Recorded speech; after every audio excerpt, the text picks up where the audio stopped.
Bonjour à toutes et tous et bienvenue pour ce nouvel épisode de questions-réponses.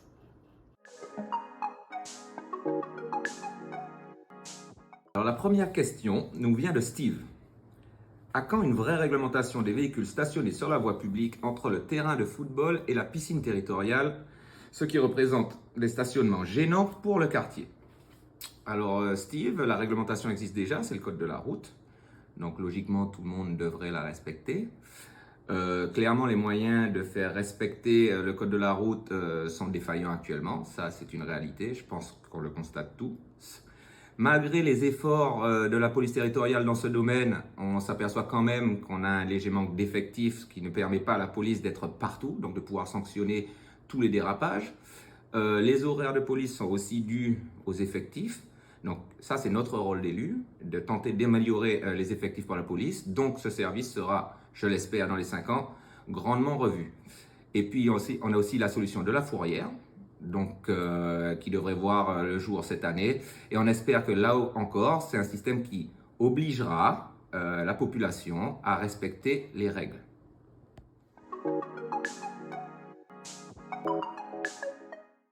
Alors on enchaîne avec la deuxième question de Steve. Quand y aura-t-il un vrai contrôle technique et contrôle de gendarmerie pour les camions, le plus souvent des véhicules sans plaque d'immatriculation, pneus lisses, feux arrière cassés et bennes percées? Steve, merci pour cette question. En plein dans le mille parce que c'est tout à fait mon champ d'application.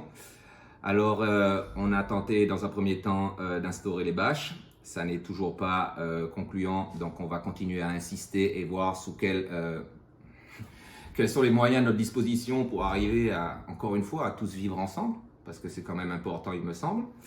Le contrôle technique. Alors, il y aura un contrôle technique camion supplémentaire à Saint-Barthélemy d'ici aussi peu de temps. Le tout est d'arriver à faire que ces camions passent le contrôle technique, puisque à Saint-Barth, s'ils ne sont pas verbalisés pour tel, ben, rien ne les oblige à y aller. On a déjà eu en ce sens des rendez-vous avec les assureurs pour voir ce qui était possible de faire pour arriver à trouver un accord, un moyen de fonctionner également tous ensemble.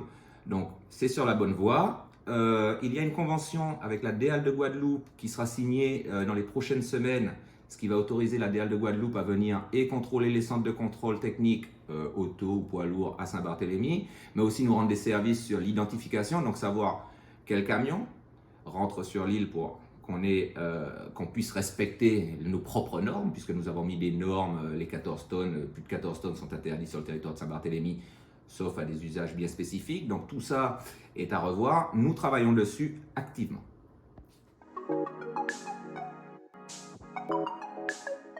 On va passer à la troisième question qui nous vient de Johan. Pourquoi ne pas créer dans plusieurs points de l'île des stations d'épuration, comme cela se fait majoritairement en France? Cela éviterait que des dizaines de milliers d'euros soient à la charge des particuliers et cela permettrait un contrôle de la qualité des rejets beaucoup plus performant. L'assainissement collectif est à la charge des communes, donc ici à la collectivité, pourquoi est-il déporté sur les habitants à Saint-Barthélemy? Alors je pense qu'un peu d'histoire quand même ne fera pas de mal pour ceux qui viennent d'arriver ou sont arrivés il n'y a pas si longtemps que cela. À l'époque, nous étions, les habitants de Saint-Barthélemy fonctionnaient avec un système de fosses septiques qui, au fur et à mesure du développement de Saint-Barthélemy, a été malheureusement ne pouvait plus rester en état parce qu'il nous fallait respecter des normes bien plus importantes. Donc, il a été mis en place le fameux drain ou système d'épandage. Concernant les stations d'épuration, alors il faut quand même prendre en compte la géographie de Saint-Barthélemy.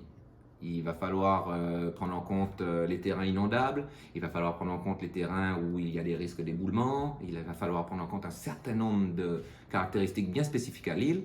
Après, il y a aussi un problème de foncier, c'est-à-dire que pour mettre les canalisations, pour pouvoir faire passer, mettre les stations d'épuration, etc., c'est aussi un problème de foncier. Il nous faut suffisamment de foncier pour être partout. Ce qui est sûr, c'est qu'on réfléchit, il y a plusieurs projets en réflexion. Le premier, c'est d'abord de commencer par trouver un système d'assainissement valable pour Saint-Jean, parce que je pense que les élus ont bien perçu que Saint-Jean devenait une vraie problématique au niveau des eaux usées. Et puis après, à savoir quel système adapter. Est-ce que le système pertinent serait de mettre plein de micro-stations d'épuration? Est-ce que le système le plus pertinent serait de mettre une ou deux stations d'épuration? Voilà, ça c'est des vraies pistes de réflexion qui sont engagées et par les élus et par les services techniques. Donc je pense que d'ici peu, nous pourrons au moins savoir dans quelle direction nous pourrons nous diriger. Et puis concernant la petite remarque sur les dizaines de milliers d'euros qui sont à la charge des habitants de Saint-Barthélemy, et ce qui n'est pas le cas dans les communes, je pense quand même qu'il faut revoir le delta parce qu'il me semble qu'en commune, on paye des impôts, qu'on paye un certain nombre de services qui correspondent également au prix que coûtent tous les services offerts, dont la récupération des eaux usées.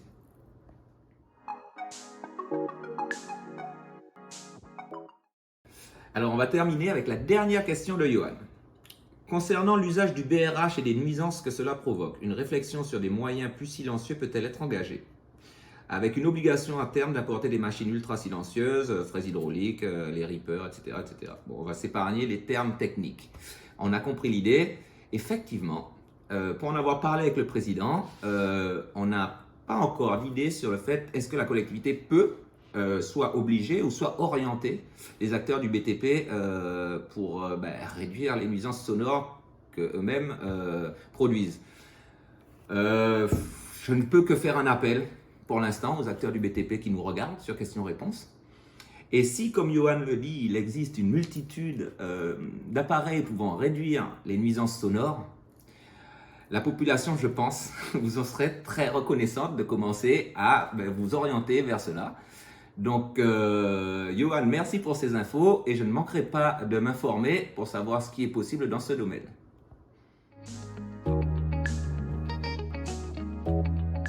La prochaine question nous vient de Manu.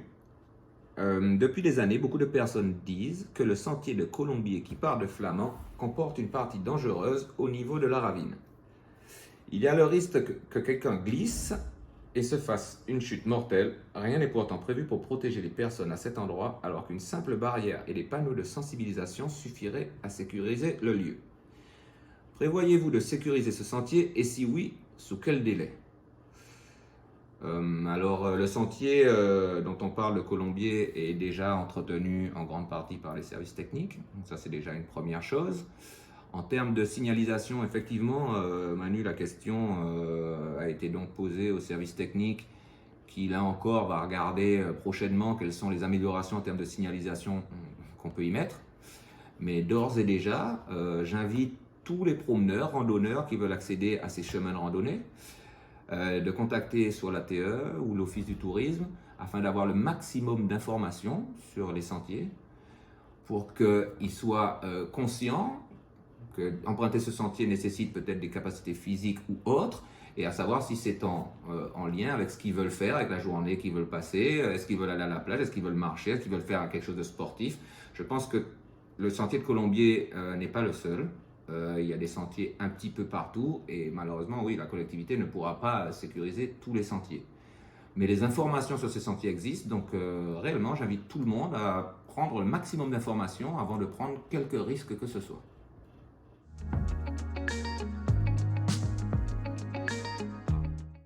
Alors on va enchaîner avec la deuxième question de Manu. D'autre part, de nombreux véhicules remontent la route de la Source. Alors pour ceux qui ne connaissent pas, la Source c'est Flamand, les zigzags, Colombier. Mais normalement qui n'est utilisable que de Colombier vers Flamand. Qui est pourtant en sens unique. Cette route est une route prisée des randonneurs qui font le grand tour par Grand Colombier en marchant. Or je n'ai jamais vu un policier venir mettre une amende aux nombreux véhicules qui la prennent à contresens. Que pouvez-vous faire pour faire cesser ces comportements d'irrespect du code de la route et mettre en sécurité les marcheurs qui se promènent? Les panneaux routiers ne servent visiblement que de décoration. Allez-vous passer à des sanctions? Oui, alors Manu, les sanctions, elles existent. Elles vont pouvoir être mises en place. Maintenant, on ne va pas pouvoir mettre un policier par panneau de signalisation. Il va bien falloir, encore une fois, que les habitants de Saint-Barthélemy retrouvent un petit peu d'envie de vivre ensemble et que malheureusement, si quelqu'un a décidé à minuit de prendre la montée de la Source en sens inverse, est-ce qu'un policier ou un gendarme sera là au moment T où cela va se passer? J'ai des doutes. Alors effectivement, bientôt nous aurons des systèmes de vidéosurveillance qui vont s'étaler un petit peu partout, donc ils vont nous permettre de contrôler certains abus.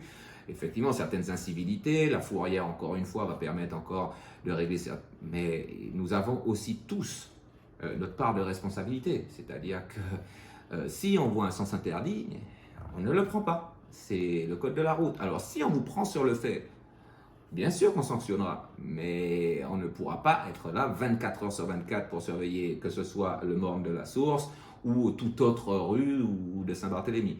Donc encore une fois, j'engage réellement les habitants, la population à se rendre compte que c'est une dangerosité, que le code de la route existe justement pour qu'on puisse tous circuler du mieux possible, tous ensemble, et qu'à partir du moment où on le franchit, Saint-Barthélemy, c'est pas autorisé le dépassement. Saint-Barthélemy, les vitesses excessives ne sont pas ni tolérées ni autorisées.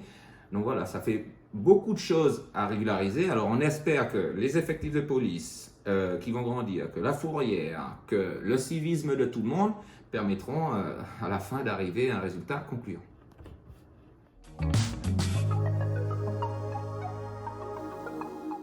Alors on va finir ce question-réponse par la dernière question de Patricia. Pouvez-vous faire une loi propre à la com qui empêcherait la démolition d'une villa récente neuve pour en reconstruire une le double de la surface?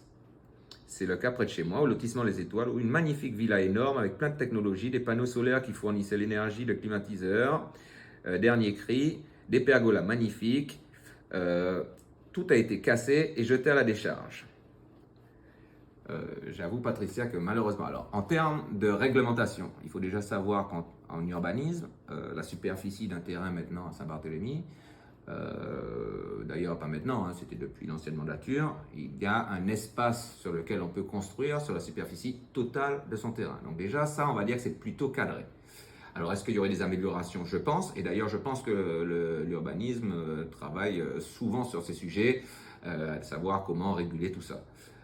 Par contre, malheureusement, quelqu'un qui achète une villa, s'il a envie de mettre sa villa à la décharge, malheureusement, la collectivité, je pense, n'y pourra rien, puisque ça reste des biens privés qui appartiennent à un privé, donc il en fait malheureusement ce qu'il veut. Alors par contre, ce que je peux faire, Patricia, c'est lancer un appel quand même à toute personne qui a décidé, qui a investi dans un projet immobilier qui serait la destruction puis de la reconstruction, de ne pas oublier qu'il y a un certain nombre d'associations sur l'île qui seraient prêtes à soit faire de la récupération, soit pouvoir redonner ce matériel plutôt que le jeter. Vous avez la Croix-Rouge qui peut prendre aussi un certain nombre de matériaux qui peuvent aider, si ce n'est pas Saint-Barthélemy, mais d'autres personnes dans le besoin. Ou à la limite même la collectivité. Je pourrais, avec mon rôle d'élu, très franchement, faire le relais entre la personne qui a des choses à jeter et quelqu'un qui en aurait besoin. Donc voilà, ça je peux faire, Patricia, c'est un appel. Donc si jamais ces personnes que vous connaissez peuvent prendre contact avec les différentes associations de l'île, eh bien, je les encourage grandement parce qu'effectivement le gaspillage, par les temps qui courent, c'est pas l'idéal.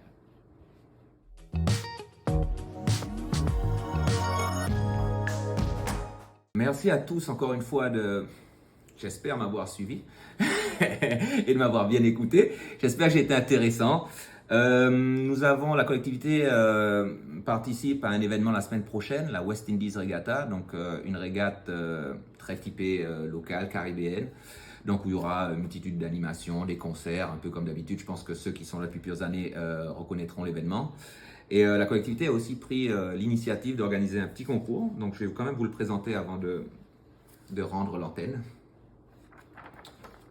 C'est Tradition Saint-Barth. Donc c'est un petit concours culinaire qui n'engage que les amateurs, bien entendu. Il ne faut pas mettre les professionnels dans la danse quand même. Ça serait un petit peu trop facile. Mais que les amateurs, qui consiste à proposer un plat, une entrée, un plat, un dessert, enfin le système d'un concours culinaire. Donc il y a des petits cadeaux à gagner. Donc n'hésitez pas à venir nous voir. Ça se déroulera le samedi 29 avril à partir de 18h30. Et puis pour tous ceux qui ne participent pas au concours, venez nombreux pour peut-être y goûter. On aura peut-être de très bonnes surprises. Sur ce, je vous dis à bientôt dans le prochain épisode de questions et réponses.